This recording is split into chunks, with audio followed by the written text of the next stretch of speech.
Stand at the edge of Lake Superior, and you'll feel it before you even see it.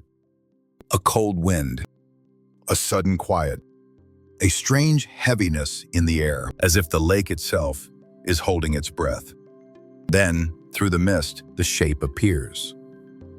A massive silhouette rising from the water across the bay. Not a cliff, not a ridge, but a body, lying flat, arms crossed over its chest, carved straight into the earth. Locals call him the Sleeping Giant, a stone titan stretched across the horizon, still as death, yet somehow alive, in the way ancient things are alive. The kind of presence that makes you whisper without even knowing why. Because the stories here run deep. Stories of storms that strike without warning, of silver buried beneath the waves, of a guardian spirit who once protected this land, and who, according to legend, still lies here, locked in an eternal sleep.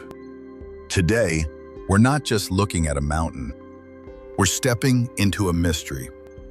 A story layered with geology, with history, and with a legend the Ojibwe people have carried for centuries. A legend that begins with a secret, never meant to be revealed. Before we can understand the legend, we have to understand the land. Because the Sleeping Giant isn't just a shape. He's the result of something far older and far more powerful than any human story. This entire region sits on the Canadian Shield, one of the oldest pieces of Earth's crust. Ancient rock, billions of years old. Hard, dark, weathered by ice, wind, and time itself.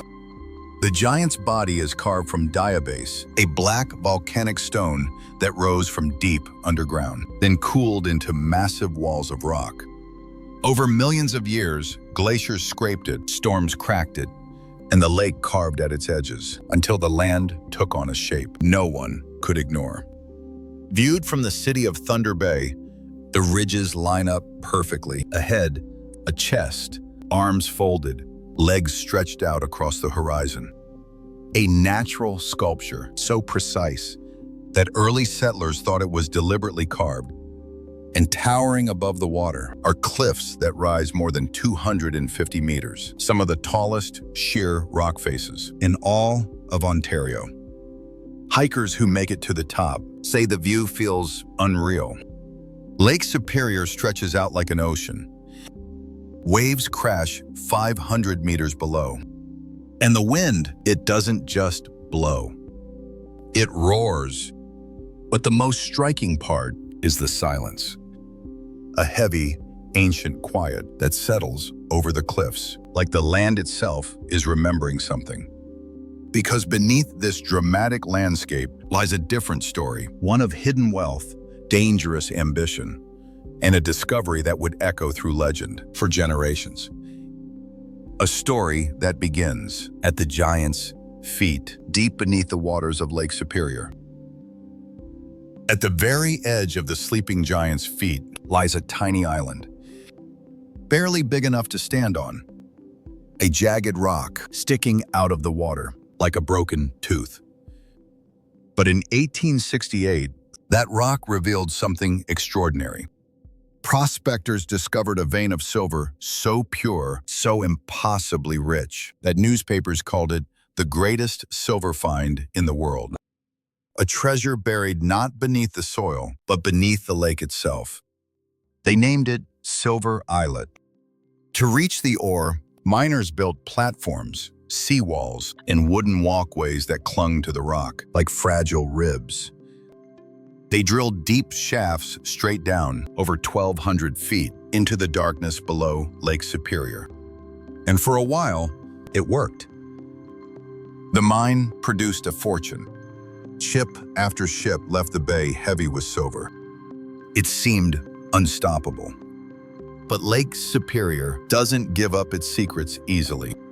Storms rose out of nowhere. Waves smashed the walls apart. Floods burst into the tunnels, faster than pumps could clear them. Men told stories of strange winds that shifted direction. The moment drills touched the deepest rock, machinery failed without reason. Night shifts swore they heard whispers in the water, far below their feet. Still, the mining company pushed forward. Greed always does. Until one winter night, a coal ship, the one fuel source keeping the pumps alive, never arrived. The engines died, the pumps stopped, and the lake surged in. Within hours, Silver Islet was gone. Every tunnel drowned. Every chamber swallowed. The richest silver vein on Earth lost forever, beneath the waves it came from. Some said it was bad luck. Others said it was bad planning. But in Thunder Bay, people whispered something different. The giant was protecting what lay beneath him. Long before miners came, long before maps, fences, or borders, the Ojibwe people told a different story about this place. A story about a guardian. They called him Nanabijou, the spirit of the deep waters. A protector of the land, the lake, and the people who lived along its shores. According to legend, Nanabijou watched over the Ojibwe for centuries. He brought calm waters, safe hunting, and guidance in dreams. But he also warned them some gifts must stay hidden. One night, under a sky bright with northern lights, Nanabijou revealed a secret to the Ojibwe chief. A silver treasure buried deep beneath the lake. A sacred gift, a symbol of trust. But there was one condition. If outsiders ever learned of it, Nanabijou would fall and turn to stone.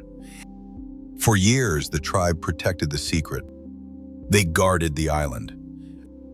They avoided the waters around it, and the spirit watched over them.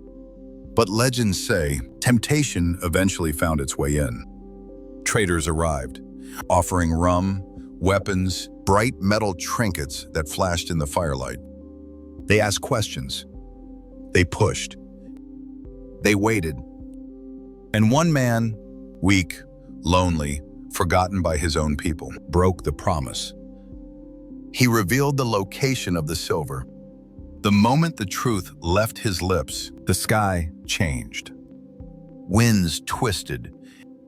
Thunder rolled across the lake.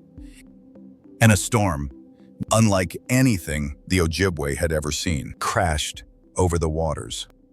When dawn finally rose, Nanabijou was gone. In his place, the giant lay across the horizon, arms folded, face turned toward the sky. A god turned to stone. A guardian locked in eternal sleep for a secret that was never meant to be spoken. And the Ojibwe say, he still lies there today, waiting, listening, protecting the treasure he once gave to a people who kept his trust. Legends don't survive for centuries without something feeding them. And around Lake Superior, people keep seeing things, hearing things, experiencing moments that slip just past explanation. Some of the strangest stories come from the waters near Silver Islet. Fishermen speak of sudden storms, storms that strike only one part of the bay, while the rest of the lake stays calm. Winds that twist without warning. Fog that rises out of clear skies and swallows boats whole.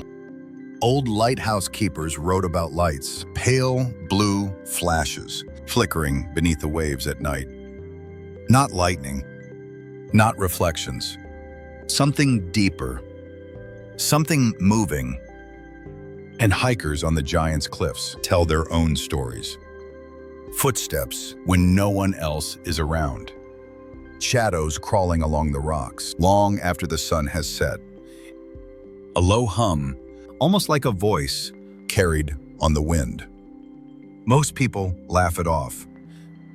They say it's the lake, the weather, your mind playing tricks in the cold. But the Ojibwe legends paint a different picture. They say the giant listens. that storms rise when something disturbs the waters around his feet, that the lights beneath the surface are the echoes of a treasure he still protects. Even today, divers near Silver Islet report strange currents pulling downward toward places no one has mapped. And sonar scans, meant to chart the flooded mine, sometimes return shapes that shouldn't be there. Angles, tunnels, chambers that seem to shift, like the lake is hiding them on purpose. Maybe it's just geology. Maybe it's just weather. Or maybe some secrets don't stay silent, especially when a guardian is still watching. Places like this change the way we think. Standing on those cliffs with the lake roaring below, you realize something simple and a little unsettling. We don't control nature. We only walk through it. For thousands of years, this land shaped storms, carved stone, and guarded secrets, long before anyone tried to claim it. And maybe that's the real message, hidden inside the legend. Not that a spirit became stone, but that every act of greed, every attempt to take more than we're given, leaves a mark. The sleeping giant is a reminder of that, a silent warning etched into the horizon. A reminder that some treasures aren't meant to be taken. Some depths aren't meant to be disturbed. And some guardians never truly stop watching. So when you look across Lake Superior and see the giant stretched along the horizon, remember this. He isn't just a shape. He's a story, a warning, a line between what we understand and what we're still trying to. And if a place like this exists, a guardian carved by time, watching over a secret buried beneath the waves, then you have to wonder, what else is out there? Because not far from these shores, deep in the forests of Minnesota, there is another mystery. A waterfall where half the river simply disappears. No echo, no tunnel, no trace, just gone. Scientists have tried to explain it. Locals have tried to ignore it. But the earth doesn't swallow water like that without a reason. If you're ready to follow this path further, to see what nature hides when no one is watching, then come with me to the next chapter of this journey. The mystery of Devil's Kettle.